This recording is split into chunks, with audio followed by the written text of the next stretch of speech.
Friends, welcome to my YouTube channel legal and social awareness. मैं Karim Ahmad Siddiqui advocate.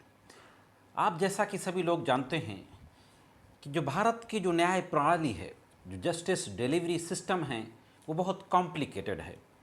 लोगों को अदालतों में सालों साल लग जाते हैं। मैं यूँ कहूँ कि जो दीवानी मुकदमों के लिए जो कहावत है ग्रामीण इलाकों में ख़ास तौर से, कि अगर कोई एक व्यक्ति दीवानी के मुकदमों की शुरुआत करता है तो उस मुकदमे का फैसला होते होते उसके नाती और पोते, उनके लड़के और लड़कों के जो लड़के होते हैं, उनकी तक ओल्ड एज आ जाती है। यह स्थितियां हैं। आपको याद होगा कि जस्टिस कृष्णा अय्यर जो सुप्रीम कोर्ट के फॉर्मर जस्टिस थे, and he was the one of the prominent justice, chief justice of supreme court of India. उन्होंने कहा था कि जस्टिस डिलेड जस्टिस डिनाइड, कि विलंब से मिला हुआ न्याय न्याय नहीं होता। हम जानते हैं कि भारत में जो न्याय प्रणाली है वो 3 टायर सिस्टम है। पहले लोअर कोर्ट है, फिर सेशन कोर्ट है, इसके बाद हाई कोर्ट, और हाई कोर्ट के बाद फिर सुप्रीम कोर्ट। वहाँ तक पहुँचते पहुँचते लोगों को कितने साल लग जाएं, कुछ कहा नहीं जा सकता है।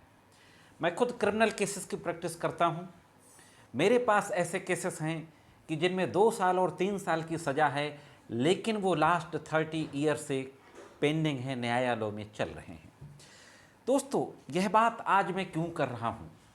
यह बात मैं इसलिए कर रहा हूँ कि अभी सैटरडे को chief justice of India N V. Ramana, आप देख रहे होंगे कि जब से सुप्रीम कोर्ट के नए चीफ जस्टिस एन.वी. रमन्ना साहब बने, तो वो कोई ना कोई ऐसी बात कह रहे हैं जो कि व्यवस्था के खिलाफ है, और कुछ अच्छा करने की कोशिशें भी कर रहे हैं।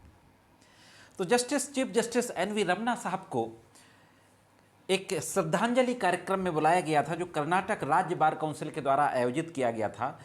जस्टिस मोहन एम शांतनगौदर, इनकी एक श्रद्धांजलि सभा थी। उस श्रद्धांजलि सभा के कार्यक्रम में उनको एज ए चीफ गेस्ट के रूप में बुलाया गया था। वहाँ उन्होंने बहुत महत्वपूर्ण बातें कही। उन्होंने वहाँ पर कहा कि इंडियन जस्टिस डिलीवरी सिस्टम को भारतीकरण करने की आवश्यकता है। हाँ दोस्तों, भारतीकरण करने की आवश्यकता है। यह एक बड़ी बात उन्होंने कही।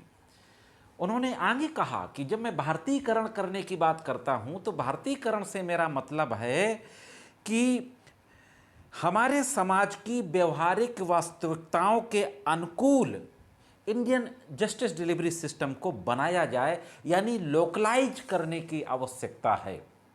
स्थानीय लेवल पर जस्टिस को पहुंचाने की आवश्यकता है। उन्होंने और कई बहुत महत्वपूर्ण बातें कही। उन्होंने कहा कि हमारी न्याय व्यवस्था आम लोगों के लिए न्याय तक पहुंच में कई बाधाएं खड़ी करती है। अदालतों की कार्यप्रणाली शैली भारत की जटिलताओं के साथ अच्छी तरह से नहीं बैठती है। सीजेआई रमन्ना साहब ने कहा कि हमारी प्रणाली यानी जस्टिस डिलीवरी सिस्टम प्रथाओं और मूल रूप से औपनिवेशिक होने के कारण भारतीय आबादी की ज़रूरतों के लिए उपयुक्त नहीं हो सकती है। तो ये एक गंभीर सवाल उठाए मुख्य न्यायमूर्ति महोदय chief justice of India N V. Ramana साहब ने पूरे जुडिशियल सिस्टम पर एक आमूल चूल परिवर्तन की बातें कहीं। और उन्होंने जो आगे कहा कि अदालतों की कार्यवाही वादी केंद्रित होने की आवश्यकता है।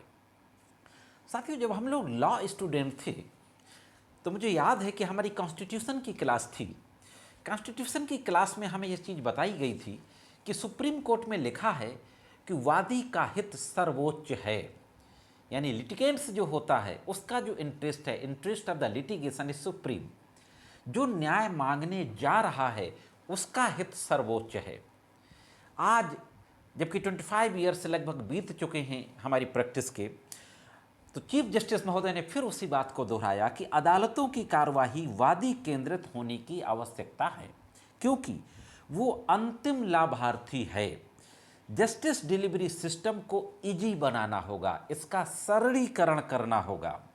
हमारी प्रमुख चिंता होना चाहिए इजी बनाना। यह एक बड़ी बात कही कि जस्टिस डिलीवरी सिस्टम को इजी बनाना हमारी प्रमुख चिंता होना चाहिए, यानी सुलभ न्याय, हर व्यक्ति तक सस्ता, सुलभ और पारदर्शी न्याय पहुँचे। यह न्यायाधीशों की और पूरी न्याय व्यवस्था की और जिम्मेदार लोगों की प्रमुख चिंता होनी चाहिए। यह एक महत्वपूर्ण बात चीफ जस्टिस एन.वी. रमन्ना के द्वारा कही गई। आगे मुख्य न्यायमूर्ति महोदय ने कहा कि आम आदमी को अदालतों और अधिकारियों के पास जाने से डरना नहीं चाहिए। उन्होंने कहा कि किसी भी न्याय वितरण प्रणाली यानी जस्टिस डिलीवरी सिस्टम का जो केंद्र बिंदु है वो लिटिगेंट से ही होता है, वादकारी होता है, न्याय चाहने वाला होता है।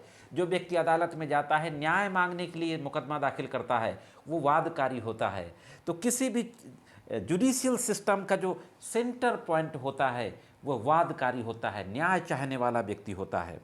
साथ ही साथ उन्होंने मेडिएशन के जरिए मुकदमों को सुलह समझौता के जरिए ख़त्म करने के लिए जो वैकल्पिक तंत्र है उसको और विकसित करने की वकालत की। उन्होंने कहा न्यायाधीशों और वकीलों से उन्होंने कहा कि यह एक ऐसा वातावरण तैयार करें जिससे कि जो मध्यस्थता का जो सुलह तंत्र है, वादों को निपटाने का जो तंत्र है, तो मेडिसन सेंटर्स को बढ़ाया जाए, उनकी कार्यप्रणाली को और मजबूत किया जाए।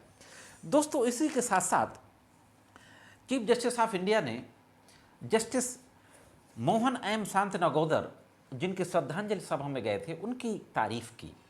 उन्होंने उनको एक बहुत ही एक न्याय शास्त्र में योगदान देने वाला न्यायमूर्ति कहा। साथ में एक दृष्टांत उन्होंने कहा जो अपने समय का उन्होंने बताया। उन्होंने कहा कि सुप्रीम कोर्ट ऑफ इंडिया में वो भी जस्टिस थे और मैं भी जस्टिस था। एक बार मेरी अंगूठी जिसमें कि एक डायमंड लगा हुआ था, हीरे की अंगूठी, एक नगीना लगी हुई अंगूठी कहीं पे खो गई। वो बहुत महत्वपूर्ण अंगूठी थी मेरे लिए। मैं सुप्रीम कोर्ट के कॉरिडोर में जाके मैंने खुद उसको ढूंढा। जस्टिस मोहन एम शांतनगौदर खुद मेरे साथ गए और आधा घंटा तक सुप्रीम कोर्ट के कॉरिडोर में मेरे साथ लग के उस अंगूठी को ढूंढवाया। अंततः वो अंगूठी मिल गई। उनका कहने का मतलब था कि इतने डाउन टू अर्थ थे जस्टिस मोहन एम शांतनगौदर। तो न्यायमूर्ति महोदय का जो कहने का आशय था कि न्याय अधिकारियों को बहुत गंभीर होना चाहिए, बहुत डाउन टू अर्थ होना चाहिए। ये एक महत्वपूर्ण बातें सुप्रीम कोर्ट के चीफ जस्टिस एन.वी. रमन्ना साहब के द्वारा कही गई। दोस्तों, इनकी इन बातों से ये स्पष्ट होता है कि हमारा जो जुडिशियल सिस्टम है निश्चित रूप से बहुत लेंथी है, बहुत कॉस्टली है और ट्रांसपेरेंट तो बिल्कुल नहीं है। जो हमारी मुकदमों की सुनवाई होती है उसमें पारदर्शिता बिल्कुल नहीं है। तो इसमें पारदर्शी बनाने की ज़रूरत है, सुलभ बनाने की ज़रूरत है और स्थानीय बनाने की ज़रूरत है। उनका जो स्थानीय से मतलब था, लोकलाइज से मतलब था कि गांव तक अदालतों को पहुंचाया जाए, ग्रामीण अदालतों की स्थापना की जाए जिससे कि लोगों को दूर ना जाना पड़े। इन सारी बातों को चीफ जस्टिस महोदय ने कहा। दोस्तों, यह थी कुछ महत्वपूर्ण बातें जिनको मैंने आप तक पहुंचाना जरूरी समझा। आज के इस वीडियो में इतना ही। मिलते हैं किसी अन्य वीडियो में कानून की कुछ अन्य जानकारियों के साथ।